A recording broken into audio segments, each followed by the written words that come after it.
Hello, my name is Joseph Bovey, and I currently operate a home woodworking business. I have recently retired from the military after serving 25 years, and during my 25 years of service, I was able to explore many different parts of the world. A great passion of mine is to take part and enjoy the beauty of what Mother Nature has to offer us, especially when I'm able to do it with my grandchildren. I would like to share an experience with you that I had several years back while fishing off the Gulf in Georgia. I was fishing with my son, and we were trolling for bluefish. And I had my head down and I was baiting my hook, and in the corner of my eye, I seen something move, so I looked.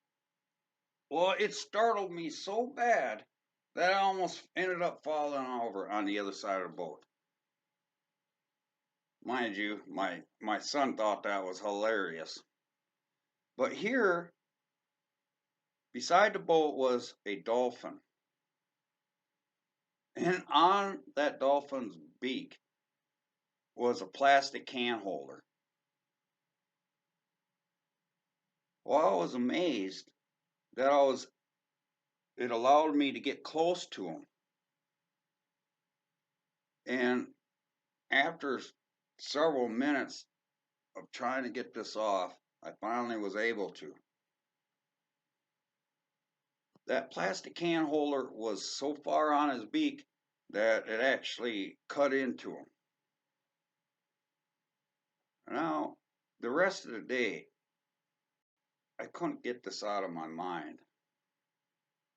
How did this dolphin get this plastic on his beak? Well, needless to say, the next day it was still bothering me. So I did some research.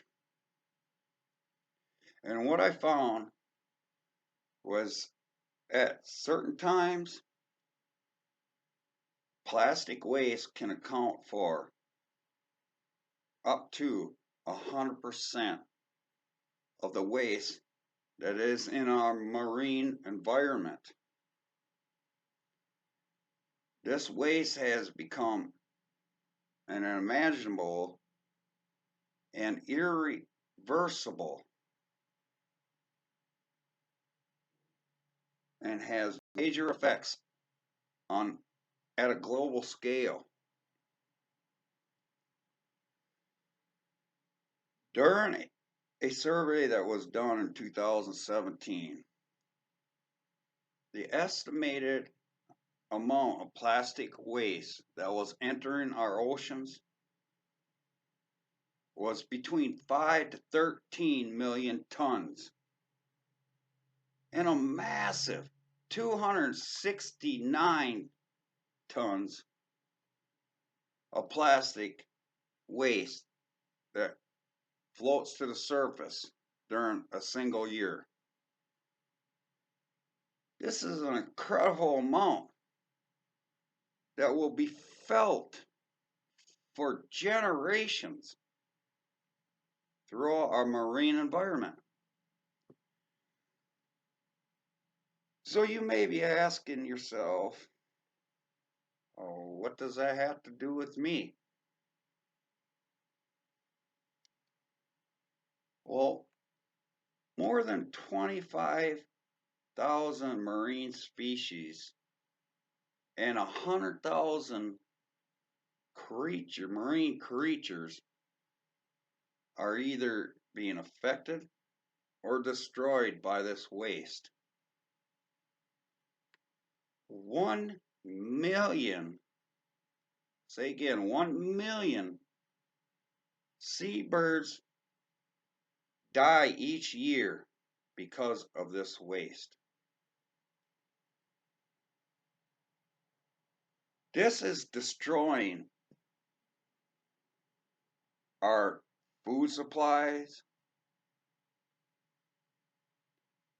It has plays a major role and impacts jobs and livelihoods. Finally, there is a focus being presented. Governments and the United National Environment Assembly have finally started stepping up and putting in place new regulations on plastic waste. Companies have started to research and try to create biological plastic that's safe to the environment.